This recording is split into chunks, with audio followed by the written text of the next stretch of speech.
Hello दोस्तों। तो आज हम लोग पढ़ेंगे क्रेब्स साइकिल के बारे में। इसके पिछले वाले लेक्चर में हमने ग्लाइकोलिसिस के बारे में पूरा कंप्लीटली पढ़ लिया था। ग्लाइकोलिसिस के जस्ट बाद आता है क्रेब्स साइकिल, ठीक है।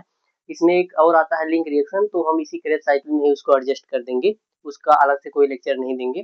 तो देखो, ग्लाइकोलिसिस में हमने ये आपको बताया था कि ग्लूकोज जो होता है उसको हम लोग छोटे टुकड़ों में तोड़ते हैं, मतलब ग्लूकोज का हम लोग क्या करते हैं, ब्रेक डाउन करते हैं, उसी को हम लोग ग्लाइकोलिसिस बोलते हैं। तो ग्लूकोज को हम लोग पायरुवेट में कन्वर्ट करते हैं। ग्लूकोज 6 कार्बन का मॉलिक्यूल होता है और पायरुवेट जो होता है वो 3 कार्बन का मॉलिक्यूल होता है। तो देखो, 6 कार्बन से हम उसको 3 कार्बन में, मतलब मान लो 6 कार्बन है ऐसे, ठीक है, मान लो डेढ़ डेढ़ का मान लेते हैं, तो ये क्या करते हैं, इसको अलग, मतलब उसको दो पार्ट में डिवाइड कर रहे हैं, ठीक है। तो कहाँ पे हो रहा है, ग्लाइकोलिसिस में।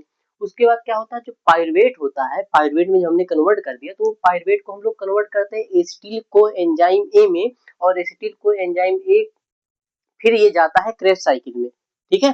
तो क्रेब्स साइकिल में ये डायरेक्ट पायरुवेट क्रेब्स साइकिल में नहीं जा सकता, इसलिए एसिटिल को एंजाइम ए में पहले आता है, उसके बाद फिर ये जाता है क्रेब्स साइकिल में। तो एक चीज याद रखना, ये क्या कर रहा है, ये जब एसिटिल को एंजाइम ए जो कन्वर्ट हो रहा है उसी को हम लोग लिंक रिएक्शन बोलते हैं। तो इसका नाम इसीलिए लिंक रिएक्शन पड़ा, because this reaction link the glycolysis with Krebs cycle, so it is called link reaction. ये क्या करता है, ग्लाइकोलिसिस के प्रोसेस को और क्रेब्स साइकिल के प्रोसेस को क्या करता है, लिंक करने का काम करता है, इसीलिए इसका नाम ही पड़ गया लिंक रिएक्शन, ठीक है। तो एक बार ग्लूकोज का जल्दी जल्दी रिकैप कर लेते हैं कि पिछले लेक्चर में हमने क्या क्या पढ़ा। ग्लूकोज जो होता है 6 कार्बन का मॉलिक्यूल होता है, और ग्लूकोज से पायरुवेट के कन्वर्ट होने के प्रोसेस को ग्लाइकोलिसिस बोलते हैं। और ये जो प्रोसेस होता है ग्लाइकोलिसिस का, ये साइटोप्लाज्म में देखने को मिलता है। और साइटोप्लाज्म मतलब अगर साइटोप्लाज्म में देखने को मिल रहा है तो चाहे प्रोकैरियोटिक हो या यूकैरियोटिक, दोनों में ही क्या होता है, साइटोप्लाज्म होता है। तो ये जो प्रोसेस है ग्लाइकोलिसिस का, ये क्या होगा, ये दोनों में देखने को मिलेगा। उसके बाद पायरुवेट पायरुवेट में कन्वर्ट हो गया। अब यहाँ से देखते हैं, पायरुवेट से एसिटिल को एंजाइम ये जब बन रहा है, इसी को हम लोग क्या बोलते हैं, लिंक रिएक्शन बोलते हैं। और यहाँ पे क्या करते हैं, पायरुवेट से लिंक एसिटिल को एंजाइम ए बनने में कौन सा एंजाइम लगता है, पायरुवेट डिहाइड्रोजिनेज, ठीक है। और यहाँ पे NAD प्लस जो है NADH में कन्वर्ट होता है, और कार्बन कार्बन डाइऑक्साइड निकलता है। क्यों, क्योंकि यहाँ पे देखो 3 कार्बन, पायरुवेट जो होता है 3 कार्बन का होता है, एसिटिल को एंजाइम में जो होता है 2 कार्बन का होता है, तो एक कार्बन तो हमको लोग को निकालना ही पड़ेगा। और प्लस इसमें लोग ऐड करते हैं किसको किसको, को एंजाइम ए को और मैग्नीशियम को। इतना चीज लिंक रिएक्शन में होता है। अब थोड़ा सा इसमें ध्यान देने वाली चीज क्या है, कि जो हम लोग ग्लूकोज से 2 मॉलिक्यूल पायरुवेट का बनाए थे, 2 मॉलिक्यूल मतलब 3 कार्बन का होता है पायरुवेट, तो जब 2 करेंगे तभी तो हो गए, कितना होगा, 6 मॉलिक्यूल होगा, ठीक है। तो जब पायरुवेट में कन्वर्ट कर दिए, अब क्या होगा कि ये पायरुवेट जो है, एक जैसे एक पायरुवेट क्या करेगा, एक एसिटिल को एंजाइम में बनेगा, दूसरा पायरुवेट भी दूसरा एसिटिल को एंजाइम में बनेगा। तो इसलिए जब पायरुवेट एसिटिल को एंजाइम में बना रहा है, तो हम लोग क्या करेंगे, जब 2 मॉलिक्यूल है पायरुवेट का, तो उसको 2 से, हर जितनी भी चीज इसमें लग रही है 2 से हम लोग क्या करेंगे, उसको मल्टीप्लाई कर देंगे। जैसे यहाँ पे 2 NADH निकल रहा है, तो मतलब एक NADH, एक पायरुवेट से जब एसिटिल को एंजाइम में बन रहा है तो एक NADH निकल रहा है। तो जब भाई 2 बार ये होगा ना, जैसे एक 2 पायरुवेट मतलब मॉलिक्यूल है, तो एक ये पहले एसिटिल को एंजाइम, एक यहाँ पे, तो एक NADH यहाँ से निकलेगा, दूसरा भी तो निकलेगा, 2 से मल्टीप्लाई कर देंगे, ठीक है ना।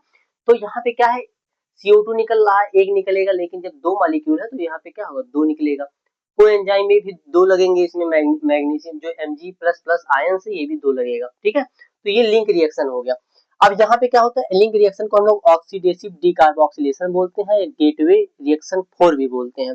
और ये जो प्रोसेस है ये माइटोकॉन्ड्रिया में दिखता है, ठीक है। तो ये चीज क्वेश्चन पूछा जाता है कि बताओ लिंक रिएक्शन जो है वो कहाँ पे देखने को मिलता है, तो माइटोकॉन्ड्रिया के मैट्रिक्स में देखने को मिलता है, कौन क्या, लिंक रिएक्शन। उसके बाद देखो, अब क्रेब्स साइकिल के बारे में हम लोग देखते हैं। तो क्रेब्स साइकिल जो है, इसका एक नाम होता है TCA साइकिल, मतलब try carboxylic acid cycle, citric acid cycle, इनका जो नाम होता है, ठीक है। उसके बाद देखो, ये जो क्रेब्स साइकिल को डिस्कवर कौन किया था, हैंस क्रेब किए थे। और कहाँ पे किया गया था, ये सबसे पहले उन्होंने देखा था पिजन की मसल्स में। और ये क्या होता है, एम्फीबॉलिक प्रोसेस होता है, सबसे ज्यादा इंपॉर्टेंट यही है एम्फीबॉलिक प्रोसेस। क्यों, क्योंकि जो देखो, एम्फीबॉलिक का मतलब होता है catabolic plus anabolic is known as amphibolic process. मतलब यहाँ पे क्या हो रहा है, देखो, ये 2 एसिटिल कोएंजाइम में क्या था, 2 मॉलिक्यूल था, ये 4, जैसे 2 कार्बन का ये मॉलिक्यूल था एसिटिल कोएंजाइम में, और ये 4 कार्बन का मॉलिक्यूल, ये दोनों मिलकर के 6 कार्बन। तो देखो यहाँ पे क्या हो रहा है, फॉर्मेशन हो रहा है, तो यानी कि एनाबॉलिक प्रोसेस हो रहा है।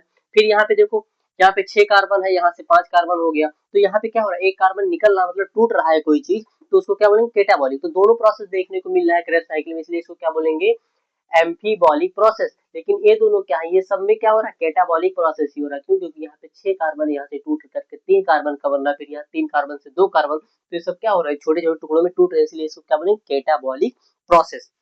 उसके बाद देखो, ये कहाँ पे देखने को मिलता है क्रेब्स साइकिल, माइटोकॉन्ड्रियल मैट्रिक्स में देखने को मिलता है। ठीक है, इसको ट्राई कार्बोक्सिलिक एसिड क्यों बोलते हैं, क्योंकि 3 कार्बोक्सिलिक ग्रुप मिलते हैं, इसलिए इसको क्या बोलते हैं, ट्राई कार्बोक्सिलिक एसिड इसका नाम होता है क्रेब्स साइकिल का। सिट्रिक एसिड साइकिल इसलिए इसको बोलते हैं क्योंकि जो क्रेब्स साइकिल का पहला प्रोडक्ट बनता है वो क्या बनता है, वो बनता है सिट्रेट, इसीलिए इसका नाम क्या हो रहा है, सिट्रिक एसिड साइकिल पड़ा। ठीक है, अब इसमें से सबसे ज्यादा इंपॉर्टेंट क्या है, ये आप ट्रिक, ये ट्रिक अगर आप याद कर लिए, ये ट्रिक जो होता है, ये आपको नाम, जैसे क्रेब्स साइकिल में जो जो प्रोडक्ट बनेंगे उसके साथ साथ कहाँ कहाँ NADH निकल रहा है, कहाँ कहाँ FADH निकल रहा है, कहाँ कहाँ GTP ATP जो भी सब है, एक ही ट्रिक से हम क्या करेंगे, पूरा कंप्लीट कर देंगे। वो ट्रिक क्या है, cricket of India appoint smart staff for main office, मतलब ये एक ट्रिक है, ये अगर आप याद कर लिए तो पूरा का पूरा जो आपका क्रेब्स साइकिल है वो आपको कंप्लीटली लर्न हो जाएगा। ठीक है, तो देखो, cricket of India appoint smart staff for main office, तो इसको देखते हैं कि क्या है ये। ठीक है, तो देखो, क्रिकेट, क्रिकेट से आता है citrate, C for cricket, C for citrate. ठीक है, सिट्रेट।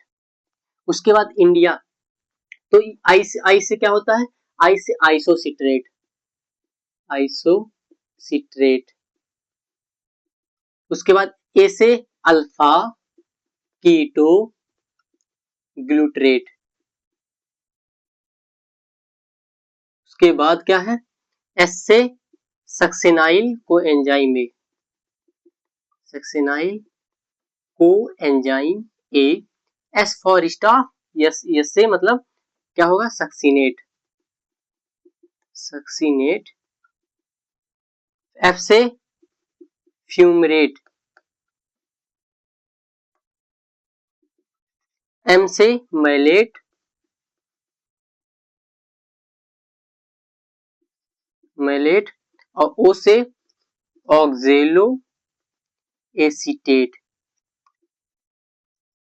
ये हमारा क्या है, ये ट्रिक है। तो देखो, पहला क्या बनता है, सिट्रेट, तो यहाँ पे क्या लिखेंगे, सिट्रेट। उसके बाद फिर क्या बनता है, आइसोसिट्रेट। उसके बाद आइसोसिट्रेट के बाद क्या बनता है, अल्फा कीटोग्लिट्रेट।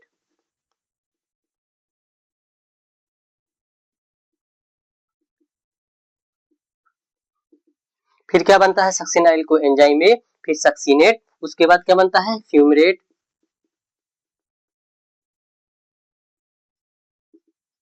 फिर क्या बनता है, मैलेट। फिर क्या बनता है, ऑक्जेलो एसीटेट। ये हमारा क्या हो गया, एक क्रेब्स साइकिल पूरा कंप्लीट हो गया। ठीक है, ये क्या है, ये एसिटिल को एंजाइम में जो होता है 2 मॉलिक्यूल का होता है। यहाँ से थोड़ा सा देख लेते हैं ऊपर से ही, पाइरुवेट जो होता है 3 कार्बन का होता है। ठीक है, तो हमने क्या बताया था, ग्लूकोज जब टूटता है तो वो 2 मॉलिक्यूल, मतलब 3 कार्बन का पाइरुवेट होता है, तो 2 मॉलिक्यूल इसका बनता है। ठीक है, तो जब ये दो, जैसे देखो मान लो यहाँ पे 2 से मल्टीप्लाई करें, दो पाइरुवेट है। ठीक है, तो एक पाइरुवेट जो है वो ये पूरा कंप्लीट करेगा। फिर दूसरा पाइरुवेट भी है, जैसे 2 पाइरुवेट है, एक पाइरुवेट ये हो गया, मान लो एक पाइरुवेट यहाँ पे हम लोग लिख दे रहे हैं, तो ये भी तो ये सेम प्रोसेस ही करेगा, सेम प्रोसेस ही करेगा। इसलिए हम 2 बार ना करके इसको 2 से मल्टीप्लाई कर देते हैं, मतलब जितनी चीजें इसमें लग रही हैं, जैसे मान लो इसमें 2 एसिटिल को एंजाइम बनना है, मतलब एक बनना है यहाँ पे, तो उसको हम 2 से मल्टीप्लाई कर देंगे। जैसे यहाँ पे सिट्रेट बनना है एक, तो उसको 2 से मल्टीप्लाई कर देंगे, मतलब जितनी भी चीजें 2 से मल्टीप्लाई कर दो, हमको पता चल जाएगा। क्योंकि भाई बार बार करने का क्या मतलब है कि एक बार ये करो फिर सेम वही रिपीट करो, तो कोई मतलब नहीं। जब पूरा प्रोसेस सेम ही है तो हमको क्या करना है, 2 से मल्टीप्लाई कर देना है। तो ये पूरा हमारा क्या हो गया, एक कंप्लीट हो गया। अब देखो, पाइरुवेट जो है 3 कार्बन का है, अब ये एसिटिल को एंजाइम में कन्वर्ट हो रहा है, तो इसमें क्या हो रहा है, 2 कार्बन का ही हो गया, तो यानी कि एक कार्बन रिलीज हो रहा है, तो कार्बन हमने कार्बन डाइऑक्साइड निकाल दिया। ठीक है, उसके बाद NAD+ जो है, यहाँ पे एक प्रोसेस देखने को मिलता है, Na+ जो है वो NaDH में कन्वर्ट हो जाता है, किसमें, NaDH में, ठीक है। यहाँ पे एनर्जी निकलेगी। अब एनर्जी अगर निकल रही है इसी प्रोसेस को हम लोग क्या बोलते हैं, यहाँ से लेकर के यहाँ से, इसको हम लोग बोलते हैं लिंक रिएक्शन। अभी वहां पीछे देखे हो लिंक रिएक्शन, ठीक है। उसके बाद देखो ध्यान से, अब ऑक्जेलो एसीटेट जो होता है 4 कार्बन का, 1 2 3 4, और एसिटिल को एंजाइम में कितने कार्बन का होता है, 2 कार्बन का। अब ये दोनों मिल करके ये 6 कार्बन का सिट्रेट बना लेते हैं। कितने कार्बन का, 6 कार्बन का, यहाँ लिख दे रहे हैं इसे, 6 कार्बन का, ठीक है। 6 कार्बन का सिट्रेट बना दे रहे हैं। यहाँ पे भी लिख देना 4 कार्बन, ठीक, यहाँ पे लिख देना 2 कार्बन, ठीक है। तो अब देखो यहाँ पे क्या हो रहा है, यहाँ पे हम लोग कोएंजाइम ए को निकाल दे रहे हैं। क्या निकाल दे रहे हैं, कोएंजाइम ए को निकाल दे रहे हैं, ठीक है। उसके बाद देखो अब यहाँ पे कुछ चीजें देखने के लिए है। जैसे यहाँ पे क्या है, देखो हमने तो एक पूरा पहले सर्कल बना लिया, उसके बाद क्या बनाना है, हम लोग को देखना ये है कि कहाँ पे NaDH निकल रहा है, कहाँ पे FADH निकल रहा है। तो बहुत सारे यूट्यूबर्स हैं जो बहुत सारे मतलब यूट्यूब पे पढ़ा रहे हैं, वो एक ही ट्रिक से आपको मतलब एक ही ट्रिक से सब चीज आपको नहीं बताएंगे। आपको NaDH FADH ये सब में आप कंफ्यूज हो जाएंगे, कैसे कहाँ से निकला, इस स्टेप से निकला कि इस स्टेप से निकला, कहाँ से क्या निकला। तो अब एक ही अगर आप ये ट्रिक याद कर लेंगे तो वो मेरी गारंटी है कि आप कभी जिंदगी में नहीं भूलेंगे कि NaDH कहाँ से निकल रहा है, FADH कहाँ से निकल रहा है, पूरी लाइफ आपको भूले नहीं दूंगा, ठीक है। तो देखो ध्यान से, क्रिकेट ऑफ इंडिया, इंडिया में N आ रहा है ना, तो यहाँ पे इसका जो अगला स्टेप है, यहाँ से NaDH निकाल दो, ये तो कर सकते हो ना। फिर अपॉइंट में N आ रहा है तो यहाँ से भी निकाल दो NaDH। उसके बाद देखो ध्यान से, यहाँ से डबल F आ रहा है, यहाँ से निकाल दो FADH2, ठीक है। उसके बाद यहाँ N आ रहा है, फिर यहाँ से क्या निकाल दोगे, NaDH। उसके बाद मेन चीज देखो ध्यान से क्या है, मेन चीज ये है कि यहाँ पे सक्सेनाइल को एंजाइम A आ रहा है यहाँ पे, तो यहाँ पे ATP निकलेगा। बस इतना ही तुमको याद रखना है, ठीक है। इतना अगर आप याद कर ले रहे हैं तो समझिए पूरा का पूरा आपका जो क्रेब्स साइकिल है वो तुरंत तैयार हो जा रहा है, ठीक है। अब ध्यान से देखो कोएंजाइम में, ठीक। उसके बाद देखो हमने कहा पे इंडिया यानी आइसोसिट्रेट से जब अल्फा कीटोग्लिसरेट में जाएंगे तो यहाँ पे एक NaDH निकलेगा। अल्फा कीटोग्लिसरेट सॉरी आइसोसिट्रेट से अल्फा कीटोग्लिसरेट पे जाएंगे तो यहाँ पे क्या निकलेगा, यहाँ पे निकलेगा NaDH। तो ये कहाँ से आया है, NaD+ से आया है, ठीक है। अब एक चीज याद रखो, यहाँ पे कितने कार्बन है, कितने कार्बन है, यहाँ पे 6 कार्बन, यहाँ पे कितने कार्बन है, 5 कार्बन, यानी कि एक कार्बन क्या हो रहा है, रिमूव हो रहा है, कोई दिक्कत। उसके बाद देखो ये बहुत ज्यादा इंपॉर्टेंट है, यहाँ पे हाईलाइट कर लेना थोड़ा सा, स्टार पॉइंट लगा लो, स्टार पॉइंट। नीट के लिए, नीट वाले तो एकदम समझो रामबाण इला वो है, ठीक है। अब देखो इसमें क्यों क्यों हाईलाइट कराया है, ये कितने कार्बन है, 6 कार्बन, यहाँ पे लिख देना। ये कितने कार्बन है, 6 कार्बन। ये कितने कार्बन है, ये 5 कार्बन। ये कितने कार्बन है, ये है 4 कार्बन। ये कितने हैं, ये भी 4 कार्बन। ये कितने हैं, ये भी 4 कार्बन है। अगर नहीं बना होगा तो बना लेना, ठीक है। 4 कार्बन। ये कितना है, ये भी है 4 कार्बन, और ये कितना, ये भी 4 कार्बन है। तो कुछ चीजें नोटिस कर रहे हो कि एक इकलौता ऐसा अल्फा कीटोग्लिसरेट जो है, एक इकलौता ऐसा मॉलिक्यूल है क्रेब्स साइकिल में जो कितने कार्बन का है, 5 कार्बन का। और देखो इसके पीछे सब 6 कार्बन, इसके आगे सब 4 कार्बन, ठीक है। तो इस पे हाईलाइट करने के लिए यही इंपॉर्टेंट है। उसके बाद देखो यहाँ से 5 कार्बन से 4 कार्बन हो रहा है, इसका मतलब क्या कि यहाँ पे एक कार्बन निकल रहा है, तभी तो 5 से 4 होगा भाई, CO2 एक निकल रहा है। उसके बाद क्या है, यहाँ पे फिर देखो अल्फा कीटोग्लिसरेट से जब हम लोग जाएंगे आगे सक्सेनाइल को एंजाइम में, तो फिर क्या होगा, एक NaDH निकलेगा। तो यहाँ पे क्या निकाल, एक NaDH निकाल दो, NaDH एक निकाल दो। कहाँ से निकला था, NaD+ से आया था, ठीक है ना, कोई दिक्कत। उसके बाद देखो ध्यान से सक्सेनाइल को एंजाइम में, यहाँ पे देखो A आ रहा है ना, A आ रहा है को एंजाइम में, यहीं पे देख लो बस COA यहाँ दिख जाए, क्या निकालोगे यहाँ पे क्या होता है, यहाँ से GTP निकलता है, क्या निकलता है, GTP, और वो आगे चल करके क्या बना लेता है, ATP, ठीक है ना, इसीलिए इसको ATP डायरेक्ट बोल देते हैं। उसके बाद ध्यान से देखो सक्सीनेट से जब फ्यूमरेट में जाता है तो यहाँ पे क्या होता है, देखो सक्सीनेट से जब फ्यूमरेट में जाता है तो एक FADH2 निकलता है, तो यहाँ पे फिर निकाल दो FADH। यहाँ पे FAD जो था वो कन्वर्ट, एक मिनट यार, FAD जो है वो कन्वर्ट हो जाएगा FADH2, ठीक है ना, ये चीज याद रखना FADH2, ठीक। उसके बाद देखो सब 4 कार्बन ही है, कोई दिक्कत नहीं है इसमें। उसके बाद यहाँ पे क्या है, एक मिनट, ठीक है, ये है। उसके बाद फ्यूमरेट से मैलेट और मैलेट से ऑक्जेलोएसीटेट, ठीक है। तो ऑक्जेलोएसीटेट जब जाएगा तो यहाँ पे फिर क्या निकलेगा, यहाँ पे फिर निकलेगा क्या, वही NADH, NADH, और कहाँ से निकला है NAD+, ठीक है ना। उसके यहाँ पे थोड़ा सा डाल दो क्या, H2O यहाँ पे लगेगा, बस इतना ही है। ये आपका क्या तैयार हो गया, यहाँ से आपको तैयार हो गया Krebs cycle, Krebs cycle, Krebs cycle, ठीक है ना। ये पूरा आपका क्या हो गया तैयार, क्रेब साइकिल।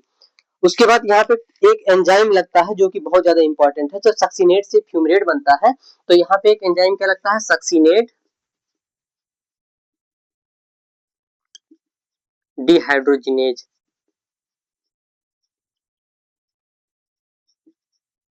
ये जो एंजाइम है बहुत ज्यादा इंपॉर्टेंट है, ये एक ऐसा इकलौता एंजाइम है जो क्रेब साइकिल में तो काम ही करता है, इसके बाद जो अगला प्रोसेस होता है ETS इलेक्ट्रॉन ट्रांसफर, उसमें भी ये हेल्प करता है, ठीक है ना। तो ये चीज याद रखना। उसके बाद एक एंजाइम और पूछा जाता है यहाँ पे कौन सा एंजाइम लगता है, सक्सीनेट, ओ सॉरी, क्या बनना है, सिट्रेट, तो इसका नाम क्या हो जाएगा, सिट्रेट सिंथेसेज, सिट्रेट सिंथेसेज, ठीक है ना, सिट्रेट सिंथेसेज, बस इतना ही है, ठीक। बस इतना ही प्रोसेस हम लोग को क्या करना है, ऐड करना, और कुछ इसमें देखने को नहीं मिलता। यहाँ पे CO, फिर वही जो COA लगा है यहाँ पे, तो यहाँ पे ऐड कर देते हैं, बस और कुछ नहीं है। तो ये पूरा हमारा क्या है, क्रेब साइकिल जो है बनके के पूरा तैयार हो गया, ठीक है। तो और हमें उसके बाद देखो एक ओवरव्यू पूरा देख लेते हैं कि क्या क्या इसमें क्या क्या कैसे कैसे लगा है, ठीक है। तो पायरुवेट ये पूरा तैयार हो गया, कोई दिक्कत अगर होगा तो कमेंट सेक्शन में एक बार आप लोग बता दीजिएगा। यहाँ पे देखो एक हमने क्या बताया था कि एक जो ग्लूकोज का मॉलिक्यूल होता है वो 38 ATP बनाता है, तो 38 ATP बनाने जब बनाता है तो बहुत सारे स्टेप्स हमको गुजरना पड़ता है, ठीक है। तो अब देखो जैसे यहाँ पे क्या निकला, अगर NADH की अगर हम देख लो, एक बार देख लेते हैं कि कितना ATP कैसे कैसे कहाँ निकला। हमने बताया था ना 30 ATP हम बताएंगे कहाँ कहाँ निकला, और पूरा आपको काउंट कराएंगे कि 38 ATP हमने निकाल दिया। देखो ध्यान से, ग्लाइकोलिसिस है, ग्लाइकोलिसिस पहले लेक्चर में देख चुके हैं हम लोग। तो वहां पे 2 ATP डायरेक्ट निकला था, दो ATP और 2 NADH निकला था। तो 2 NADH का मतलब क्या हुआ, 2 इंटू और एक NADH में 3 ATP, एक NADH में 3 ATP होता, तो यानी कि 6 ATP हो गया। लेकिन ये कहाँ जाकर के मिलता है, ये जाकर के मिलता है ETS में, इलेक्ट्रॉन ट्रांसपोर्ट सिस्टम में। और ये भी कहाँ जाकर के मिलता है, ये भी जाकर के मिलता है इलेक्ट्रॉन ट्रांसपोर्ट सिस्टम में। और ये भी कहाँ जाकर के मिलता है, इलेक्ट्रॉन ट्रांसपोर्ट सिस्टम में। और ये कहाँ जाकर के मिलता है, इलेक्ट्रॉन ट्रांसपोर्ट सिस्टम में, ठीक है ना। लेकिन देगा इतना ही मतलब जितना एटीपी दिया है इतना ही देगा, ठीक है। तो हम लोग एक बार काउंट कर लेते हैं कि ग्लाइकोलिसिस में क्या होता है, 2 एटीपी डायरेक्ट निकलता है और 2 NADH निकलता है। तो एक NADH में 3 एटीपी होता है, तो 2 into 3 into 6 एटीपी, ठीक। लिंक रिएक्शन में ये हमने पढ़ लिया, लिंक रिएक्शन क्यों लिंक रिएक्शन बोला जाता है ये भी देख लिया। तो लिंक रिएक्शन में 2 NADH निकलता है भाई। देखो यहाँ पे एक पायरुवेट से स्टील को एंजाइम में बनाएंगे तो एक NADH निकलेगा, तो दो पायरुवेट है तो दो स्टील को एंजाइम में बनेगा तो दो NADH निकलेगा। तो ये चीज है, 2 NADH लिख दिया है। तो 2 into 3 equal to 6 ATP कहाँ से निकला, लिंक रिएक्शन से। क्रेब साइकिल की अगर बात करते हैं तो 6 NADH निकला। क्यों क्यों 6 निकला, देखो ध्यान से, एक NADH कहाँ निकल रहा है, यहाँ निकल रहा है, एक कहाँ निकल रहा है, यहाँ निकल रहा है, एक कहाँ निकल रहा है, यहाँ निकल रहा है, ठीक है ना। तो तीन निकल रहा है एक साइकिल में। तो भाई दो पायरुवेट थे, दो स्टील को एंजाइम में बनाए थे, तो 2 बार साइकिल चलेगा, तो 2 बार साइकिल चलेगा तो यानी 6 NADH, एक FADH एक साइकिल में, तो दो साइकिल में 2 FADH, ठीक है ना। तो एक FADH में दो ATP होते हैं, तो 2 into 2 equal to 4 ATP और 2 GTP, यानी GTP और ATP एकदम समान ही होते हैं, तो इसलिए क्या होता है 2 ATP। तो काउंट कर लो, 2 6 8 और 6 14, 14 और 6 20 और 18 38। तो क्या हमको 38 ATP नहीं मिल गया, देखो completely oxidation of glucose we get 38 ATP, ठीक है ना। मतलब जब हम लोग पूरा कंप्लीटली ऑक्सीडेशन कर देते हैं पूरा तोड़ देते हैं ग्लूकोज को तो हमको 38 एटीपी मिलता है। देख लो पूरा काउंट कर लो, 38 एटीपी हमको मिला हुआ होगा। तो आप ये देखे होंगे कि ग्लूकोज प्लस ऑक्सीजन जब मिलते हैं और इनका क्या होता है, ग्लूकोज को हम लोग तोड़ते हैं तो हमको 6 CO2 मिलता है, 6 H2O मिलता है और 38 एटीपी मिलता है। ठीक है, तो ये 38 एटीपी हम लोग देख ली कैसे कैसे पूरा मिलता है। ठीक है, तो ये पूरा क्रेब्स साइकिल हमारा तैयार हो गया। अब अगर किसी को कोई डाउट हो तो वो क्या करेगा, कमेंट सेक्शन में एक बार लिख देगा। और ये हमारा अभी शुरुआत है, मतलब हमने केवल अभी 2-3 वीडियो ही बनाए हैं। ठीक है, तो अगर किसी को कोई दिक्कत होगा या समझाने में समझ में नहीं आ रहा होगा या थोड़ा राइटिंग की मतलब राइटिंग का मतलब कि छोटे अगर ज्यादा छोटा होगा लिखने में, ठीक है, तो क्या होगा आप बता दीजिएगा, उससे क्या होगा हम अपना जो भी गलती होगा उसमें सुधार करेंगे। Thank you.